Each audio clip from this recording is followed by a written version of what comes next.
Good evening and salutations, my Days of Our Lives fans. I want to start off with a scene that, well, I want to start off with a scene that I didn't really like because I wasn't really feeling this part of this storyline so far.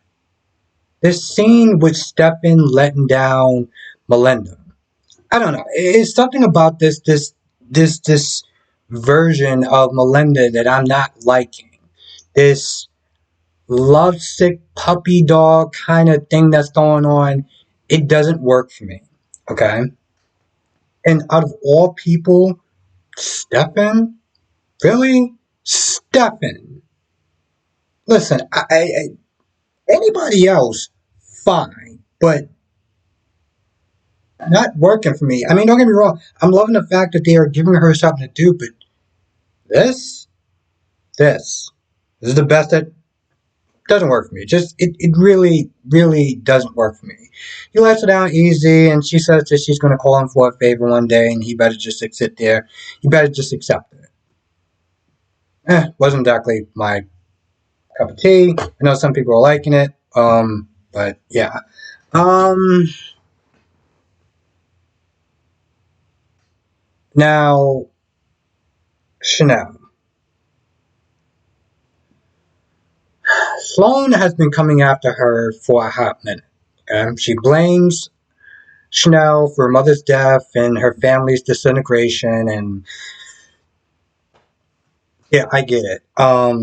She is way off, and she's been unhinged ever since, right? The only thing I will sit there and say is that Chanel didn't really. I feel like there should have been some sort of consequences that should have happened with Chanel. Involuntary manslaughter is still a thing. Even if you sit there and take somebody's life by accident, it's still a thing. But whatever, fine. They ruled it as defense. Okay. Then Paulina gets soft too. And I think, honestly, to tell you the truth, I think, okay, now I sit there and think about it, I think it's okay that Chanel didn't face any crimes because let's be honest, um, that was literally self defense. Paulina, on the other hand, she just got off scot free. Now Chanel is sitting there acting like an idiot when Jada comes in to take a look at what's going on. She's doing an investigation, and Chanel's just like, no, it's Sloan.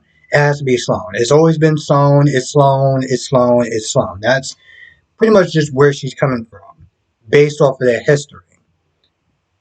There's a point where they're talking about the security cameras, but of course, Talia was like, oh, I was so excited about hanging out with dinner with y'all that I totally forgot to turn those on. Yeah, okay. So nothing happens there. I'm very curious about what it is Talia's what's her motivation? What's the backstory with her? What is her reasoning for going after Chanel?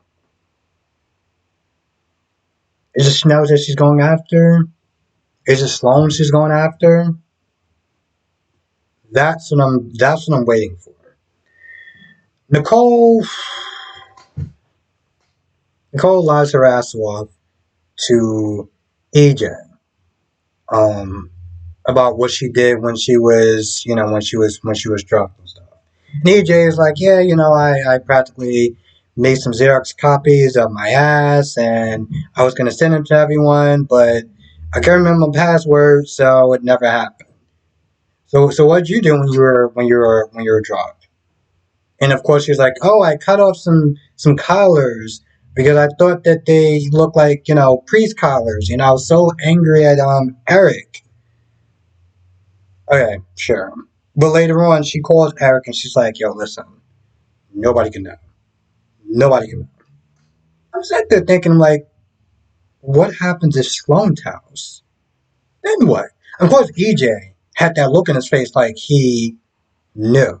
I don't know if he knew. I don't remember. I don't remember if he caught the part when they were essentially talking about that they had sex or anything like that, or just the fact that no one can know what happened. But again, here's the thing: even if EJ wasn't there, it still would have been a problem. But what happens when Sloane decides to run her mouth? Seriously, Eric and Sloane eventually made out. Sloane came over there and was Smith there telling Eric that he was drugged and everything like that. And but she was still upset about the fact that they slept together, even though that they were on drugs. He reassured her that they can't stain each other when they're sober. This was literally a drunken haze that would never happen again. And she just, she was like, all right, fine. Then she went downstairs, and that pretty much ended that. Hmm. Gabby, Gabby, Gabby, Gabby, Gabby. So Gabby asks Shen why didn't he take advantage of her, and he was like, "This is not the way to sit there and get you back or whatever. Like I want you back for real. I'm not going to sit there and do something like that." Now instead of Gabby being like, "Well, thank you, I appreciate that. That was a very gentleman like thing for you to do." Instead, her dumbass is just like, "Well, this isn't the first. This wouldn't be out your realm of Smith is doing like very underhanded things." I'm like, I mean, yeah, that's true, but I guess we're not going to sit there and thank him for his chivalry. Because let's be honest, it should be something that every person on this planet should know, as far as consent and not taking advantage of somebody when they're an influence or whatever. But not everyone follows that. That's the thing. You should, yes, but everyone follows that. So at the very least, you could have stopped there and acknowledged the fact that, yeah, she knows that he wants her, but he's not going to sit there and do anything that low. But of course, that's Gabby. And he was like, you know what? Listen, I'm done sitting there trying to get back together with you. This isn't right, and this, I've turned this into a hostile takeover as far as like, him being born, him being groomed to be like, you know, business savvy and stuff like that. And he's like, I treated our marriage like it was a business deal, and I can't do that. So I'm cutting you loose. You don't have to be married to me anymore, and that pretty much just ends that. And of course, her dumbass is just like, so I mean, could I still get the? Because I still get the shares? This dude was like, I don't know. Well, you can't blame a girl for trying. Yeah, actually, I can. Yeah. I'm pretty sure I can in this one. I mean, especially when she, they was talking about what the hell? Oh yeah, they was talking about the fact that he knew what she did. She broke their agreement and everything, and Shem was like, you didn't regret it, and she said, yeah. She was like, no, I didn't regret it. I'm like, I get you didn't regret your time with Stefan. But for you to sit there and say that you didn't regret actually hurting him, it's just cold. Gabby isn't a saint, right? She's done some bad stuff back in the day, you know? And I'm not sitting there saying that she needs to exactly turn the cheek or whatever when it comes to a Shen and his shenanigans. But I'm like, bro, come on. Seriously? You don't regret actually hurting him? Like, okay. So when she asked for those shares, I was like, man, if you don't get your ass and put out his place, I'm like, yo, listen, you're free to be with him. Take that for what it's worth. He's keeping his damn shares. You must have lost your goddamn mind. Um. hmm. Oh yeah, right. I was like, I was thinking on my nose. I was like, I think that's about it. I was like, no. Rafe told Abe about the kiss. Um. And Abe was like, listen, yeah, you're drugged. I mean, we still got to sit there and go through this whole formal, like official stuff, but you didn't sit there and break the rules on purpose. But they are both sitting there looking at Sloan because, he was like, yeah, well, here's the thing now. Sloan knows about it. Sloan walked in.